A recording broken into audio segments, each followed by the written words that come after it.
Hey. Hello. Happy 26th anniversary. Yeah, your mom and I celebrated 26 years of being together, being married last week, which was good. And you guys treated us. To dinner. Took us out for dinner. Hello and welcome to the Resilient Lineage podcast, where we reflect on the past, anticipate the future, and discover what God is up to today. I'm Olivia. And I'm Milo. And last week we went to, your mom and I actually had reservations at a really fancy place. And the day before, your brother had gotten into town and your mom and I were talking, and she says, well, tomorrow night, is one of the few nights just the four of us are here, because there's nights that you're working and nights that your brother's working and nights that I am tied up. And then we got my folks are coming out for Christmas. And so there's like just these little windows of time where it's just the four of us. And I said, so what do you want to do? I said, do you want to, your mom will rarely say, I don't want to do that. She'll just say what she wants to do, or what gives all obstacles. Does that make sense? So she won't say, yeah, I don't want to have those reservations. Let's do something with the kids. She'll say, well, tomorrow night's one of the few nights is just the four of us. So I have, over the last 26 years, I'm learning how to interpret what that means. I don't always get it right, because you have to pay attention, and I'm not always paying as much attention as I probably should. So anyway, we went out to eat, and you guys surprised us. I didn't expect you to buy us dinner. So We did. I was sitting there, and then it came time for the bill, and next I look up, and you and Andrew are looking over the little screen to pay the bill, and it was that thing. So thank you. You're welcome. Thank you very much. Appreciate that. It's not every day we're with our parents. It sounds so sad.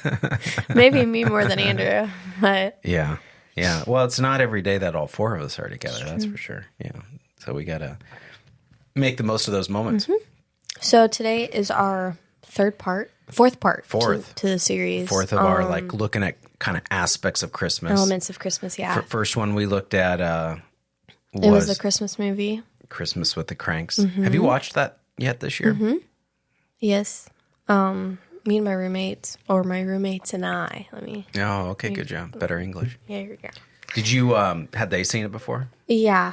There was one morning, and we had just put up our Christmas tree in our dorm, and then one of my roommates decided to make us pancakes. So she's making pancakes. I made coffee, which none of my other roommates like coffee. So I have this huge coffee maker just to myself. So one roommate made pancakes for all of us while I made coffee for me. And then we put up more decorations, and then I started watching the movie. So all of us had breakfast over Christmas with the Cranks. So nice. Was that nice? Yeah. Good. Yeah, it was great.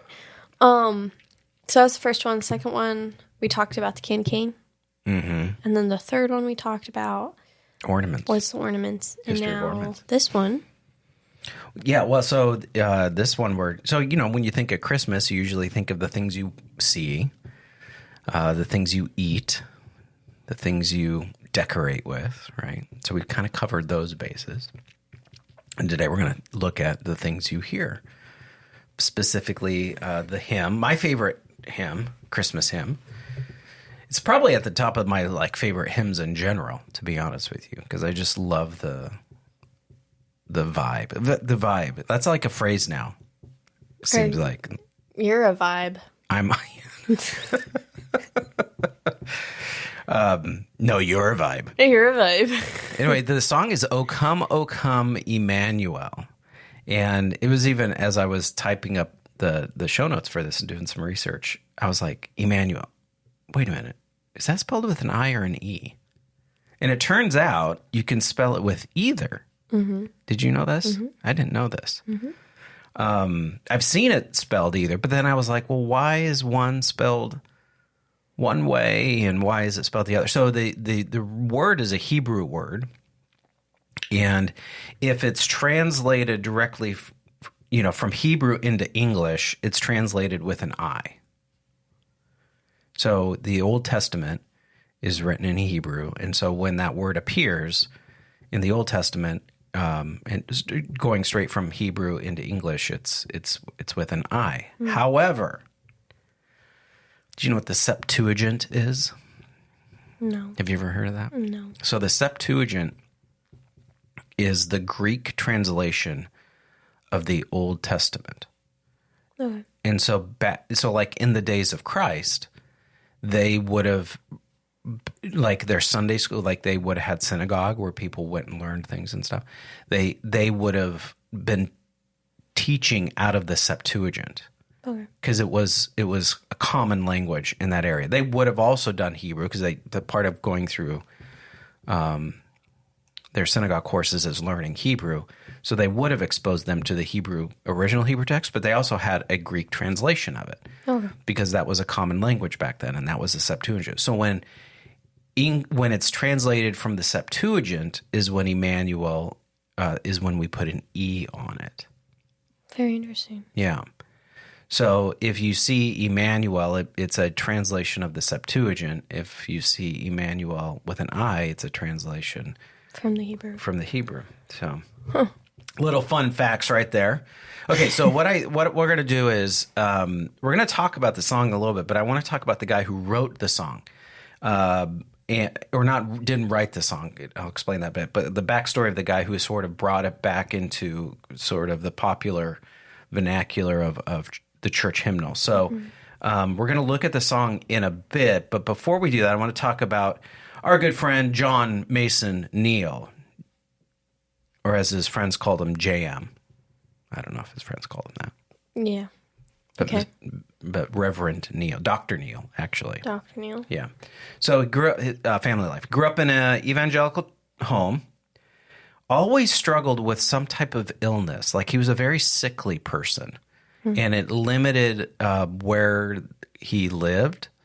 And so like he had to live in some climates or near some doctors and things like that. So that kind of limited some things in his life. And people would look at him and say that he was always very busy, always working on something, didn't have much downtime. He was married. I couldn't find out when he was married, and I couldn't find out if he was kids, which I always think is interesting when you look at some of these church history figures, that information seems to be not always present. It's not always, at the top of the fold. Do you know what that means? That if you ever hear that phrase, like what's known about them? Yeah, so it's like old newspapers. When you would get them, they'd be folded in half. So the news at the top of the fold is the information that's like at the front, right? Because it's on the top of the fold. So, which it always a little baffles me because, like, I would think for me, the most important thing about me is, my walk with the Lord, and then the family stuff. Do you know what I mean? Yeah. The ministry stuff is fine, but. Anyway, so he was married. Not sure. I couldn't figure out if he had kids or not. He had some there was some controversy around him at the time. So this would have been in the 1840s. He was ordained in 1842, and so around that time he was a proponent of what was called the Oxford movement. And the Oxford movement was a movement to sort of readopt some of the aspects of Roman Catholicism. So he was ordained with the Anglican Church. This is all in England. So he's ordained with the Church of England. Church of England had split from the Roman Catholic Church back in the day. And that's a whole other story, right? So there's a lot of their liturgy. There's a lot of their kind of polity that is very similar to the Roman Catholic Church. And so the Oxford movement was kind of wanting to go back to a lot of those type of things. As a result of that, he wasn't very popular as far as his peers his contemporaries had very strong opinions about him. And they were not positive opinions of him because of his support for this sort of getting back to their roots as an Anglican, church, kind of looking at the church pre the split with the Roman Catholic Church. So, like I said, he was born in 1842. He was given a parish or like an area to minister, but it was because of his association with the Oxford movement. He was given a lot of limited opportunities to minister, and so he kind of had to go find them. Which I always admire people like that. It's like, you ever read a biography and you ever think to yourself, I wonder if I would have been friends with this person? No. You never think that? No. Oh, I think that's a good thought to have.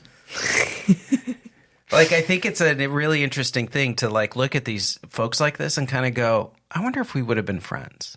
Or would I have been like, JM, what's he doing, man? Like, being part of the Oxford movement. Or would I have been like, I think he's got some points. Like, and the reason why I always think that's interesting to look at when you're looking at biographies of folks is because there's your attitude or posture towards like, would I be friends with him? I think can help you sort of hone, who am I friends with today? Who am I associating with myself with? Who am I choosing to be friends with or choosing to listen to or pay attention to that? I might not agree with them on a lot of things, but like as I'm reading them, I'm like, man, I don't know if I could go with them on the Oxford movement stuff. But man, the guy's a hard worker. Mm-hmm. Like one of the things he did was he was put in charge of the Sackville College in East Grinstead that had a retirement home for poor men. And while he was there, that ministry expanded to serving poor women and orphans as well. So, which is like, that's hard work because you're constantly having to go out, gather resources. You're constantly having to, meet the physical, probably mental, spiritual, relational needs of these folks. And, because these are not people that are able to be self-sustaining. They probably come from broken situations, right? So you're mired in all of that brokenness all of the time. And if you've ever been close to that kind of work, it's very, it's exhausting work because it demands everything of you. Like your patience will be tested, your kindness, your gentleness, your long suffering, all of those things will be cultivated and developed when you work with poor and marginalized people. I think that's why a lot of people avoid that, right? Because they want to come in and solve a problem, not minister to a person. And I think like the fact that he was around all of that and you see this ministry go from just working with men who are in hardship, but then expands to women and orphans as well, I think is a huge testimony to who he is as a person. In addition to that, he establishes a sisterhood, a Catholic sisterhood, right? So of nuns, that then, which is the sisterhood of Saint Margaret, and that at the time it becomes one of the finest English training orders for nurses. So there's this that's really admirable. So here's a guy who's sickly himself. He's not getting a lot of support and adulations from his contemporaries, right? They're holding him at arm's length. They put him in sort of a backwater situation of ministry, but it grows and expands nonetheless in its scope. And then he establishes a school that becomes one of the most effective schools in its given discipline, which is nursing, which is not a small thing. Like to be considered the best of nursing is an accomplishment, right? Okay, so that's then in addition to all of that, right? Yeah. He's responsible. So because he was so steeped in Catholicism and like the liturgy and things, he loved going back into the old hymns. And so he brought over 200, he translated from the Latin 234 hymns. And then he wrote 198 hymns himself. That's crazy. So bro is busy. Super busy. I mean, that's 432 hymns. Yeah. And I found a website, and we'll all this information we're going to link to our sources for all this stuff. But as you go through this, one of the things that you'll see is like this list of hymns. A lot of them are obscure, like things that aren't well known. So it's not like he was writing hit after hit after hit after hit, or translating hit after hit. But his devotion to that kind of work, in the context of everything else that he's doing, is rather remarkable. It's kind of like when you read all that, you kind of go like, what am I doing with my life? No, yeah. And so anyway, I like when I read stuff like this, and I just admire the work ethics that's there. I admire the work ethic in difficult and hard things that have a deep and profound impact. Like I just think that's super incredible. Okay, I wanted to give the backstory to all that because I think it's important to take the hymn that we're going to look at, the Christmas carol, O Come Emmanuel, against that backdrop of who he is. Because I think it will reveal some things that I think are not insignificant. First of all, here's what we know about this this carol, this hymn, is that it goes back to being a Gregorian chant. What's that? So Gregorian chants are like, if you ever go to a monastery and the monks will be like, they'll have different prayer times throughout the day. And during that prayer time, they'll enter into a chant where they're like, "Oh Lord, we come to you this hour. We come to you with thanksgiving." Like there will be this sort of, that's a chant, right? And you can, if you look up, we have Apple Music. So if you type in Gregorian chant, there was actually an album that became a bestseller in the 90s of Gregorian chant music. What? Yeah, look it up.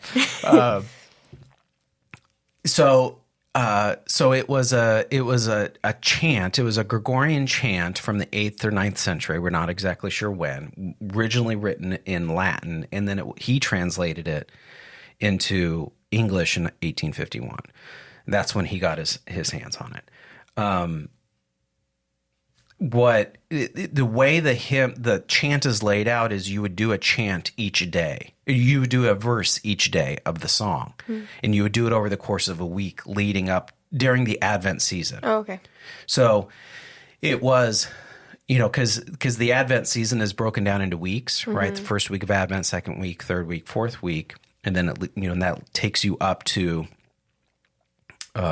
your Christmas Eve service, and then your Christ Mass, right? Because it was a Mass service. You would do that on Christmas Day. That's where we get the word Christmas. That's cool. So this would have been one of the chants that they could use in their liturgy during that week. So on a particular day during one of the prayer chimes, they would do a chant of O Come Emmanuel. So like the first verse is, so imagine if this was a chant, it would sound something like, O come Emmanuel, and ransom captive Israel, that mourns in lonely exile here, until the Son of God appear. Right? It would just sound like that, but it's more of a prayer. Yeah. In the way it's structured, and we're going to talk about that here in a bit. Each day, so there's 7 verses. Each day focuses on a specific aspect of who God is. That's cool. So day 1 is wisdom. Day 2 is the Latin word. So day 1 is the Latin word sapientia, which means wisdom. Day 2 is Adonai. Day 3 is radix Jesse, or the root or stem of Jesse.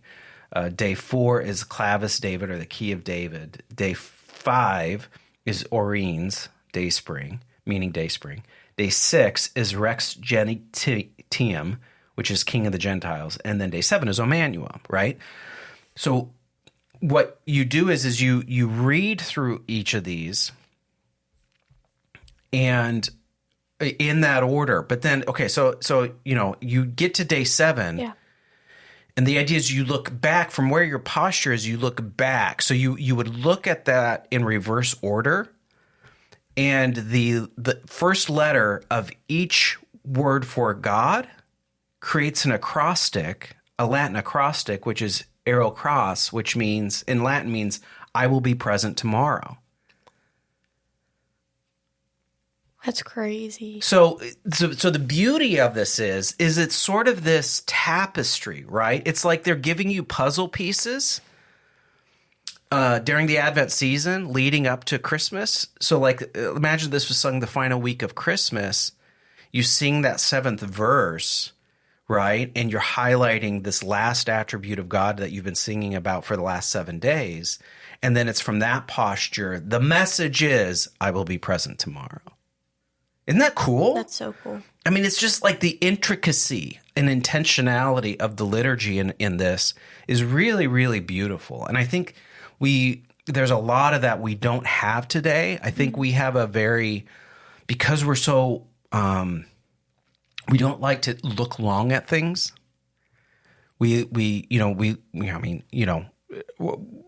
Whether it's TikTok or Instagram or whatever it is, right? That we're training our brains to look at things for like 45 seconds, and then we're flipping to the next thing. This stuff requires like looking at things for a bit longer. But the beauty of that is like meditating on that. And that's the whole point of a lot of the stuff is they become meditations of like, okay, what are these deep truths that settle into this? This hymn, so it was translated in 1851.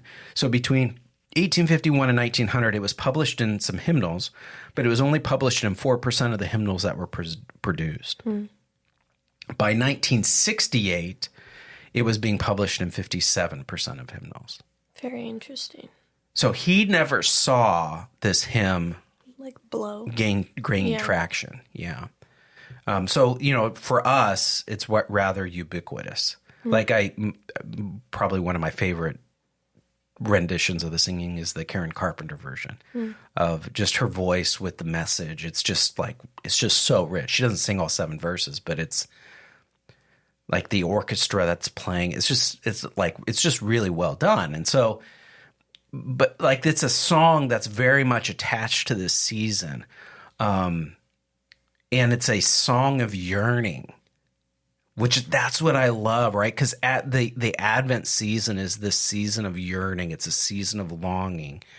And I think the song captures that really, really well. So what I'd like us to, because I want some application out of this. We're going to get to some application on how, looking at the way this hymn is structured, could shape your prayer life. In a really healthy way. That's good. And so what we see with the structure of these verses, this is a loose structure, right? So there's a couple of the verses this doesn't fit exactly, but I think holistically the song it hits these beats. So the song as a whole is asking for God's intervention in our lives, right? It's asking for God to meet us where we're at. Yeah. So there's a framework in light of that. For each verse. That is applied to each verse loosely, right? Some of the verses it doesn't fit this as tightly, but the majority of it does.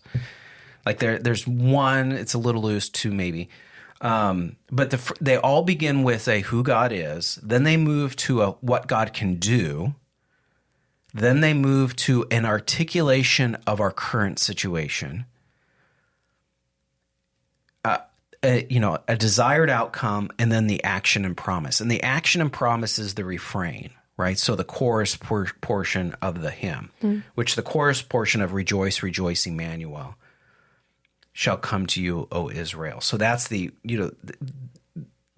call to action is rejoice, right? Why? Well, because here's the promise. The promise is Emmanuel shall come to you, O Israel. So every hymn ends with that. You have a role in all of this, and your responsibility is to worship, is to rejoice, is to praise, is to thank the Lord, right? Is to enter into this faith declaration that God is on the move. Yeah.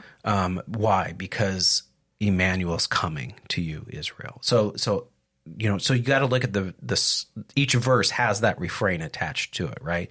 So they're all ending with this promise and action. Okay, so how does this break down? Let's look at it. Yeah. So in the first verse, you want to read through this? So the first verse is like, O come, Emmanuel, and ransom captive Israel, that mourns in lonely exile here until the Son of God appear. So if you like break it down, like the very first part where it says, O come, Emmanuel, is like who God is. Yeah. That like defines who God is. The second part is what can God do? And then the next part of the verse says, and ransom captive Israel. Third part is our current situation, which talks about that mourns in lonely exile here. And then lastly, the desired outcome until the Son of God appear. So it's very cool. Isn't that great? I wish like modern worship or like more worship songs were like this deep into like theology, but also like there's more meat to than just what you hear or see. Well, and you got to think about it. Like these songs were sung this was all done before you could record stuff. Mm-hmm. And so stuff was written in a way that was intended to be a bit more sticky, right? So that you could leave maybe humming this song. A chant. Chanting this song, right? Because we remember chants. And then as a result, like thinking about these things. Because like in that first verse, what I love about it, like that like when you think in your life, what are those things you go, oh come, oh come? Like what is that? Like what are you inviting in intentionally? What do you need to show up? What are you hoping will show up? Who are you hoping will show up? Like that's oh come. Like it's this beautiful, like guttural yearning, but in a graceful, elegant way. Mm-hmm. Do you know what I mean? And so this like, oh come, Emmanuel, which means God with us, right? Mm-hmm. And so there's even this like, because we don't see you. I don't know if you're here. And ransom captive Israel, which the beauty of that is, it's this, our hearts, our lives are captivated. We are not free. That mourns and lonely exile here. Like, and our state is sad. We can't numb this pain. We can't escape this pain. Every day we wake up lonely and in a place where we know we don't belong. Yeah. Like that. So is this like, well, who is this God? He's the God who can show up. Well, what do you want him to do? I want him to set us free. He's the only one that can set us free. Mm-hmm. Well, what's your situation? It's not like, oh, because we're having a bad day. It's like, we are in captivity. We are in captivity. We cannot free ourselves. We do not have the capacity or the strength or the power to get ourselves out of this situation. What's your desired outcome? I want the Son of God to appear. That's what I want. I don't want angels. I don't want another politician. I don't want a better economy. I want the Son of God to appear. And then what's the promise? Right? So you get to the refrain, mm-hmm. Rejoice. That's your action. Do you believe it's going to happen? Are you good? Are you putting your faith in that God? Yes? Then rejoice. But I haven't seen it yet. Rejoice. Has he heard my cry? Rejoice. Isn't that just like, it's so good, bro? Bro. Oh my goodness. Isn't it? It is. It's way deeper than you would think. But at the same time, like, you just have to pay attention to the words and the context of it. Because it's like one of those most popular carols or hymns of like the Christmas season. But it's like if you don't know the context around it, And especially like knowing JM's background. It's like beautiful. Yeah, because who does he work with? Who does he minister to? To the brokenhearted, Yeah. and the people that are literally are broken not by their own doing. Yeah. So imagine he's reading this, or it could be their own doing, right? We don't know the circumstances around That's the true. people that are in his congregation. Some of it may have been how they were raised, or where they were raised, or what was done to them, or choices that way. I mean, we don't know. What we do know is, can you imagine him sitting in his like little? I just picture like this, little dark room lit by candlelight, and he's going through this old Latin 8th century hymnal. And he comes across this and goes, "This is the cry of the people I serve. They know what it means to mourn." Yeah. Isn't that rad? So cool. Verse 4. You want to look at verse 4? Yeah. So verse 4 says, "O come, O branch Jesse's stem, unto your own and rescue them. From depths of hell your people save, and give them victory o'er the grave." And then like their fan, "Rejoice, rejoice, Emmanuel shall come to you, O Israel." So if we break it down the same, like who God is, like, "O come, O branch of Jesse's stem." And so what does that mean? Like the lineage of Christ. Which goes back to who? David. Right. The house of David. Which Yeah, I was literally just talking about this today. Like I'm doing a deep dive right now through Matthew. And you like can get so lost in like genealogies. And they're really quite boring. Like, I'm not even gonna lie. Well, it depends. Like, some days I'm just like, I have 5 minutes. And then that's the next thing you read, and you're like, Yeah. okay. But anyway, I could like totally detour, but I don't want to do that. But, "O branch of Jesse's stem," which in like biblical times, like, especially the Jews, like, they kept track of all of the lineages and genealogies, because when Matthew opens up his book, genealogy is like the word that's used for Genesis, which the Jews would be like, oh, like when you hear that, it means like a new beginning. Yeah. So then their minds are like already like that's their lingo. Like it's like Matthew's like talking their language and meeting them where they're at and sharing like, hey, like this is the guy. Like not only is he like relationally, I don't know, connected to these kings and to these like anointed people, like he's fulfilling all of. Well, and two, in Matthew, whose genealogy does Matthew focus on? Mary or Joseph's? Joseph? It's Joseph's. Right. And so Matthew is focused on which part of Christ, the divine The Father. or the humanity? The humanity. The humanity of Christ. So when this verse says, "O come, O branch of Jesse's stem," right? Think of a family tree. Yeah. Like that's the language. Mm-hmm. Jesse is one of the big branches. What's the stem? David. The anointed king of Israel. And then when they hear anointed, then they're like, whoa, it's Christ. Yeah. Right. Christ meaning anointed one. Yeah. Yeah. Okay, yeah. And so who God is, "O come, O branch of Jesse's stem."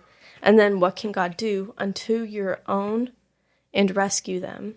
Which, going back to "O branch of Jesse's stem," what was David's role in the life of Israel?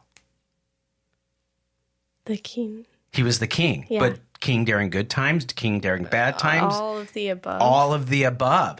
He was a king that established the borders of Israel. Mm-hmm. He was a king that followed a king that failed. Yeah. Even when he wasn't king, the king still failed and he still did his job. And he still did his job. He's the kind of king that will overcome the enemies you face. He's a king who wins. He doesn't lose. He's not a king. This king does not negotiate. This king only knows victory. So this line, "O come, O branch of Jesse's stem, unto your own and rescue them." This is like sending in SEAL Team 6, right? I mean, it's like I'm asking for the one to come who knows how to rescue. Win. Yeah. Who knows how to win. And deliver. Yeah. Yeah.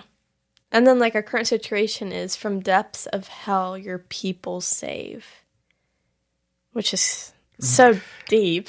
So again, why do we have to have, the elite come and rescue? Because of our situation. Yeah. We are on a road to hell. We are in the depths of it. And we need saved. We can't pull ourselves up by our own bootstraps. We can't get ourselves out of the situation we are in. We need the branch of Jesse. That's crazy. And then the desired outcome is and give them victory over the grave. Isn't this just good? It's like so... These are just 2 verses. I know. There's like 7. But like, and then the action and promises, rejoice, rejoice, Emmanuel, come to you, O Israel. Yeah. Yeah. I mean, it's like when I think it's so funny that like this will be played at mostly every like Christmas service or... Sure. And everyone like sings it and then they go home. And then they're like, let's go to bed. I'm like, I'll just be sitting in hearing this on Christmas Eve or whenever. You're going to hear it different. And You're gonna my sing whole it different. Perspective is going to shift. That's why I love that. I mean, I like Christmas in general, but to me, there's a handful of them that the depth of theological, the way it's constructed and so elegantly is just... so fun to camp out in. Okay, so here's the application. What if we shaped our prayers like that, right? And this would probably be a good journaling exercise, like journaling your prayers. So as I construct my prayer, like, who is God? And maybe sometimes it's best to start with your situation, like articulating your situation. What is it that you find yourself in? What is your current situation? What's your desired outcome? Then who is God in all of that? I also think there's a beauty to just always start with God. Sure. Because when you I don't know, some situations are just like terrible. Right. And I get that. But the more you start elaborating on your current situation, if you just start elaborating on who God is, it just blows your own proportion out of... Sure. The reason why I say articulate your situation, because in each of these verses, the situation is married to the attribute of God. That's good. Right? So like the verse we just read, O branch of Jesse's stem, is in reference to the kingship of Christ. Why? Because I need victory over the grave.